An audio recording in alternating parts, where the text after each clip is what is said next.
Hey guys, what's up? How you doing? So welcome back to ANH Sports.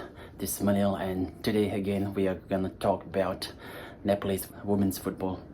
And yes, we all know the result, that we are out of the qualification, so there's no Asian Cup for us.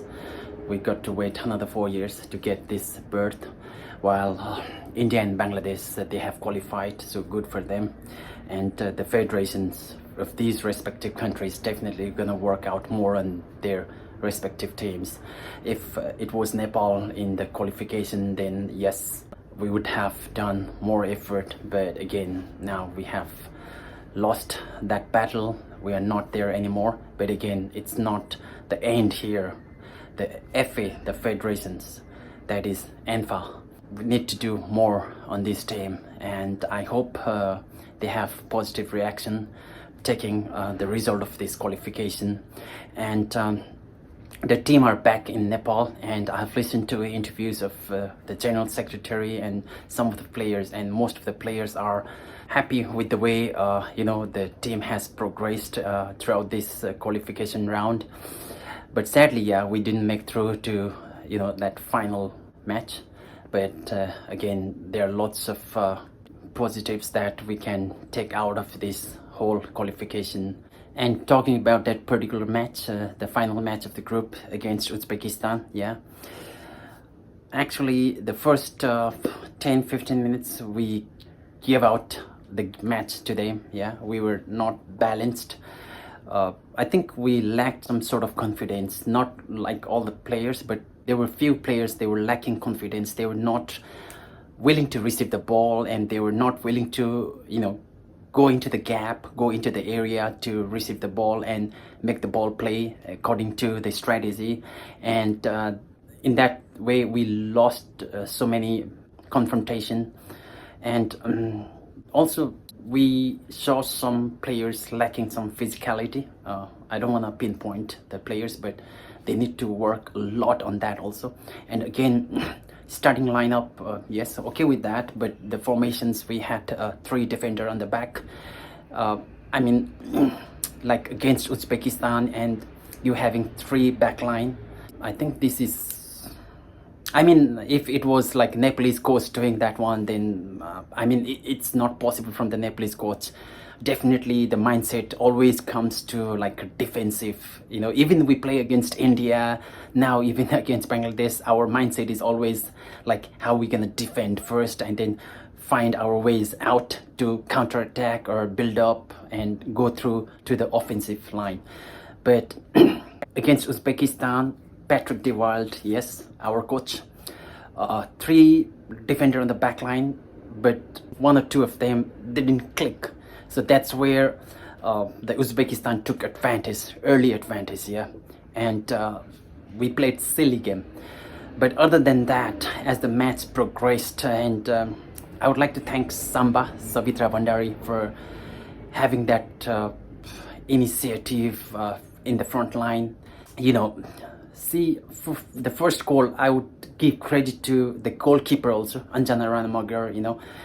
She saw the chance there at the front, while the Uzbeks players were coming in they were already in our offensive zone. So as soon as she got the ball, she just, I would say it's assist from the goalkeeper straight to Samba. And that's where the goalkeeper of Uzbekistan, she was also not really confident. She was also making some silly mistakes out there, and that's where we took the advantage. And Rasmi Gising headed the ball, and Samba took the ball in her position, and it was not in a comfort, she was not in a comfort position, but somehow she managed, like this kind of movement, like normal players cannot do. The way she tussled and turn around and make her space, and what she did was she simply placed the ball on the back of the net. That was like a really, really technical and tactical finish from Savitra Bandari. And as we all know, she has already proved in French top division, yeah. She has scored a hat-trick in the league, and also scored against the best goalkeeper of the Europe. So we don't need to talk about that much about Savitra Bandari. and that's why she's there. And I really like the way she's leading from the front. And all in all, first, the captaincy, she's leading, she's got the armband. I think the captain, like practically, I would say it has to be. I mean, people have different personality, yeah, different way of looking the football. But for me, the captain should be either the midfield or the frontliner. So whenever the situation is not in our hand, then as a captain, if it's a midfield, then he or she creates a chance to push the ball forward for the scorer, or even she can take chance from the area where she is. And yes, Savitra, being a captain, yeah, she led our team from the front, and yeah, she converted the goals. I think out of the 3 goals, she scored 2 and 1 from Gitarana. Superb header, superb. And the second goal from Samba was also really meant to be there on the back of the net, yeah. As we saw from the clip, luckily there was a clip on that also. And after coming back home, people do have different perception, yeah. You have freedom to talk whatever you want, but in some sort of guideline and limitation. Captain debate, I don't want to talk about that. I don't want to talk about that. And I would expect the media house, all the players, just please stop talking about the captain debate. It's done, it's finished. Now Nepal team is entering into the new era. The new era has begun. If it was that era, then I think by now also we won't be able to score that much of goal. We won't be playing like offensive play against team like Uzbekistan. No, that's not in our even dream, I would say. But now things have changed. And at this moment, I think what I felt was the arrival of Patrick was a little late. I would have expected him to be in that match against Thailand, I think 2 weeks before this qualification, right? Or 1 week before. I don't know, I'm not sure. I think it's 2 weeks about. We would have seen how, the team under Patrick would have done against Thailand.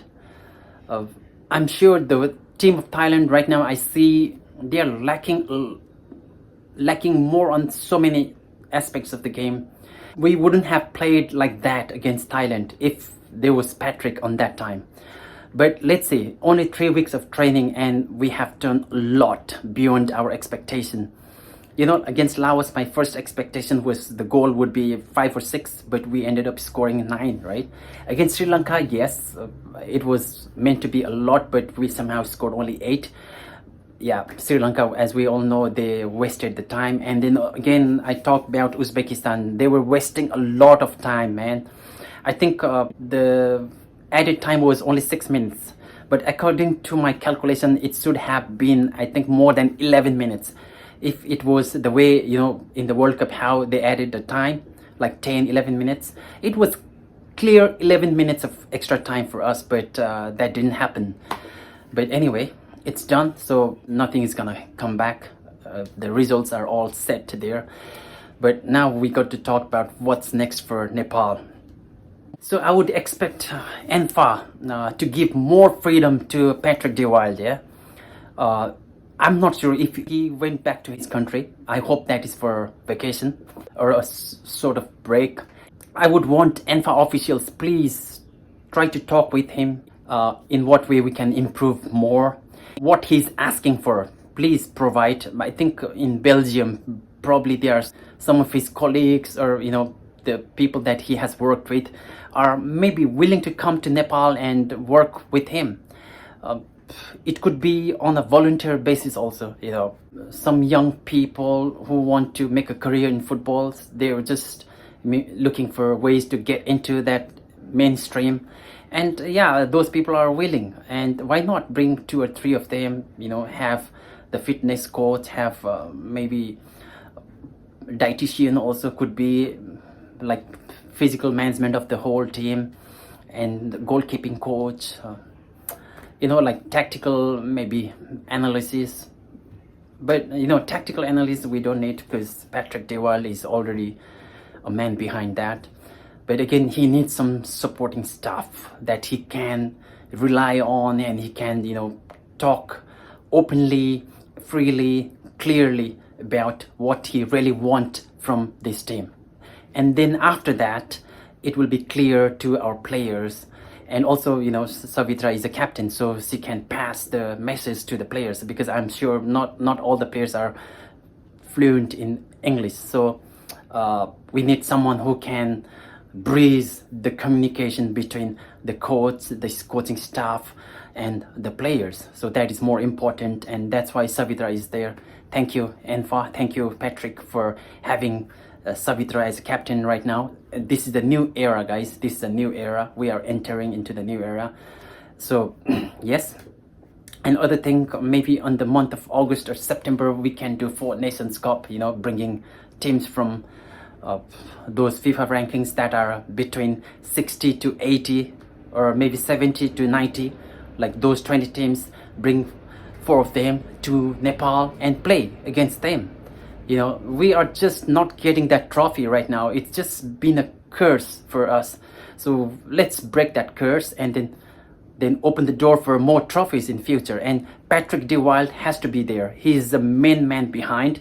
He has to be there for at least a year for Nepalese football if we are to go into the new era, if we are to improve our football. So nothing much to say. I hope Patrick De Wildes will come back, and he will have a good meeting with the NFA officials and the team and the players. Let's work out the plan. I don't know what's next. They're talking about some league, something like that, but I would expect Nepal to improve our FIFA ranking. So in order to do so, we have to have some sort of tournament during the FIFA window. Probably, I think it's in September. Yeah.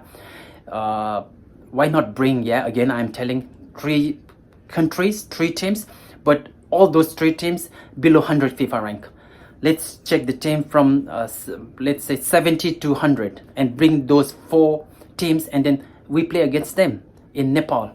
Let's break the curse that has been always blocking our way into the glory. Yeah. All right, that's it. I don't know how to say all tactical things, but whatever is coming in my mind, I have talked to you guys, and let's see what comes next. We're gonna keep you updated. And yes, again, I hope Patrick De Wildes is the man behind, and he has to be there for at least a year, and this team will be like glory. Okay, bye, thank you, ciao.